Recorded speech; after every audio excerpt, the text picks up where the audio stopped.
Hello everyone, I am Garsha Shrivastava. I got the post of Block Development Officer in UPPCS 2018.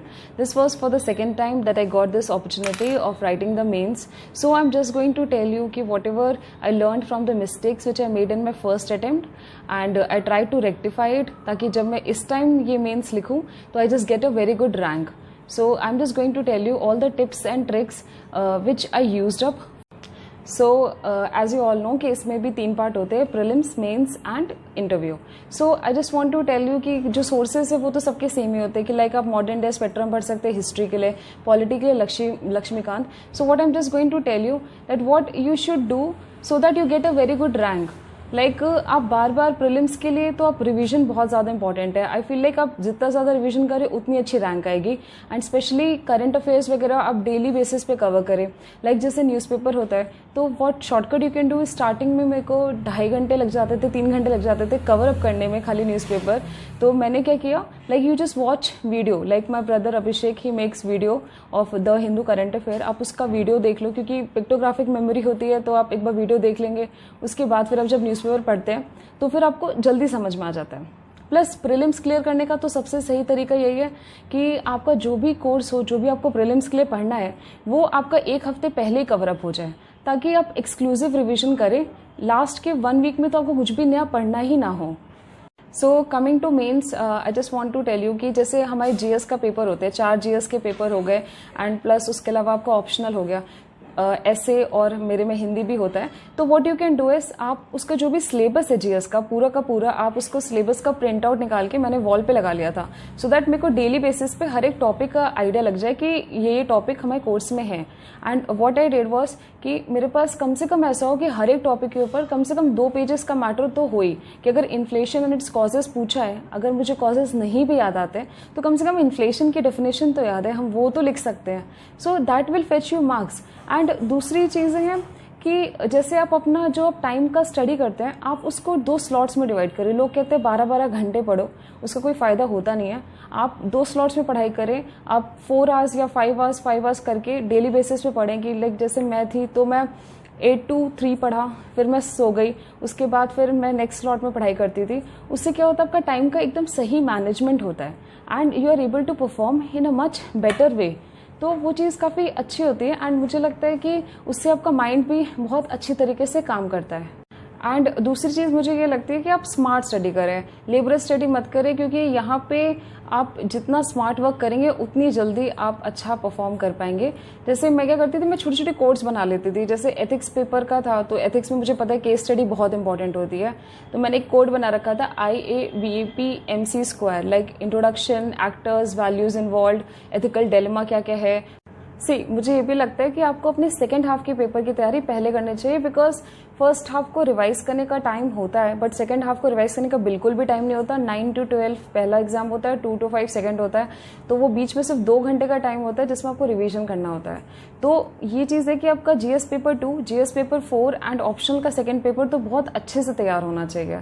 वो एक चीज़ मुझे लगती है कि आपको पहले से ये सोच कर रखना चाहिए कि सेकेंड हाफ आप बहुत अच्छे से तैयार कर लें, क्योंकि उसमें टाइम नहीं मिलता. जैसे ऐसे के लिए था तो ऐसे के लिए मैंने कोड बना रखा था स्पेक्टली. तो उसमें क्या होता है, जैसे इकोनॉमिक्स, सोशल, पॉलिटिकल, फिर आपका एजुकेशनल हो गया, फिर आपका टेक्नोलॉजिकल हो गया, लीगल, इंटरनेशनल, हिस्टोरिकल. तो कोई भी टॉपिक दिया उसका सारा पॉइंट ऑफ व्यू आप लिख सको. और मैं क्या करती थी कि जैसे ऐसे का आपको मिला तो आप एकदम एंड में जाइए, रफ पेज पे एक छोटा सा माइंड मैप टाइप बना लीजिए और उसके बाद जब आप स्ट्रक्चर फॉर्म में ऐसे लिखते हैं तो बहुत अच्छा होता है. जीएस के लिए इकोनॉमिक्स और साइंस एंड टेक का पार्ट तो Abhishek has help me out, because उसका इकोनॉमिक्स बहुत अच्छा है एंड उसके कंसेप्ट भी बहुत क्लियर है. सो आई फील लाइक कि वो बहुत मतलब आप अगर उससे इकोनॉमिक्स समझते हैं या पढ़ते हैं तो आपको बहुत हेल्प मिलेगी. अब जैसे मैं अगर बात करूँ तो जीएस में अगर आपका जैसे टॉपिक है ग्लोबलाइजेशन का, तो आप एक मतलब मैंने जैसे बनाया था ग्लोबलाइजेशन में 2 हैंड्स बना दिया और बीच में ग्लोब बना दिया, तो वो थोड़ा क्रिएटिव लगता है. अब जैसे कंप्यूटर का हो गया तो कंप्यूटर का एक टॉपिक था नेटवर्क्स का, कंप्यूटर नेटवर्क्स का कुछ एक क्वेश्चन आया था, तो मैंने एक सिंपल से ऐसे कंप्यूटर सिस्टम बना दिया और उसको नेटवर्क से कनेक्ट करा दिया. अब जितना अच्छा लिखेंगे या जितनी अच्छी आपकी प्रेजेंटेशन होगी आपको मार्क्स उतने ही अच्छे मिलेंगे. एंड ट्राई करें कि आप पॉइंट्स में आंसर लिखने की कोशिश करें. अब जैसे आईआर की बात करें तो मैंने इंटरनेशनल रिलेशन का एक सिंपल सा था, मैंने 20 पन्ने के अपने नोट्स बना रखे थे, इंडिया और इंडिया का रिलेशन हर एक नेबरिंग स्टेट्स के साथ, ताकि आप एक एक पेज में एक एक रिलेशन था, जैसे इंडिया का पाकिस्तान के साथ, इंडिया का बांग्लादेश के साथ. So that is very convenient. आप आराम से रिवाइज कर सकते हैं और आराम से उसको पढ़ भी सकते हैं. अब ऐसे पे अगर मैं आऊँ तो ऐसे में आपको टॉपिक मिलेगा. आप अगर नॉर्मल ऐसे लिखेंगे तो आपको वही मार्क्स मिलेंगे जो सबको एवरेज मिल रहा है. बट अगर आप चाहते हैं कि आपको थोड़े एक्सेप्शनल या थोड़े अच्छे मार्क्स मिले, तो what you can do is आप अपना पॉइंट ऑफ व्यू उसमें हर तरीके से डालें कि economic, social, political, educational, technological, या इसका लीगल कोई पॉइंट ऑफ व्यू हो, या हिस्टोरिकल में इसका कुछ हो. अब जैसे वुमेन एम्पावरमेंट है, आपको वुमेन एम्पावरमेंट में ऐसे लिखना है, तो you can start from Razia Sultan in history to the coming Nirmala Sitharaman. You can just mention every single thing which you remember. And आप मूवी के डायलॉग भी डाल सकते हैं. मैंने तो डाले हैं, जैसे दंगल मूवी का डायलॉग है, हमारी छोरी के छोरों से कम है.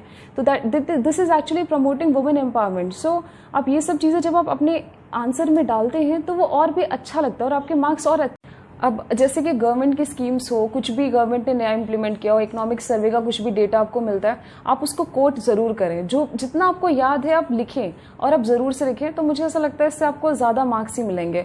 And regarding the optional thing, first time I got 246 in my optional. तो मुझे पता था मेरे को बस उसी को थोड़ा सा बेटर करना है and I will get a good marks. तो मैंने क्या किया कि मैंने 3-4 सोर्सेज रेफर किए एंड मैंने उन सारे सोर्सेज को कंपाइल किया एक पर्टिकुलर सोर्स में, कि एग्जाम के एक दिन पहले मेरे पास सिर्फ एक कॉपी हो पेपर 1 के लिए और एक कॉपी हो पेपर 2 के लिए. बिकॉज जब आपके पास ज़्यादा मटेरियल होता है आप रिवाइज सही से नहीं कर पाते. अगर आप सही से रिवाइज नहीं कर पाएंगे तो बट ऑब्वियस है कि आप उतना अच्छा परफॉर्म नहीं कर पाएंगे.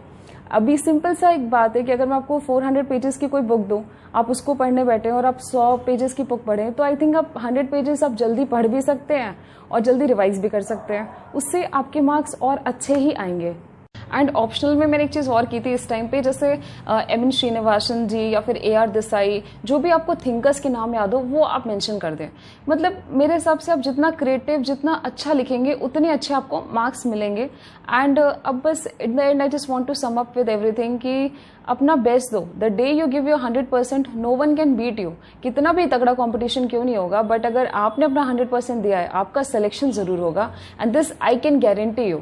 एंड मतलब जो ये डायलॉग है ना पंकज त्रिपाठी जी का, कि जो लोग मेहनत करना नहीं छोड़ते किस्मत उनका साथ नहीं छोड़ती, वो सच में सच है.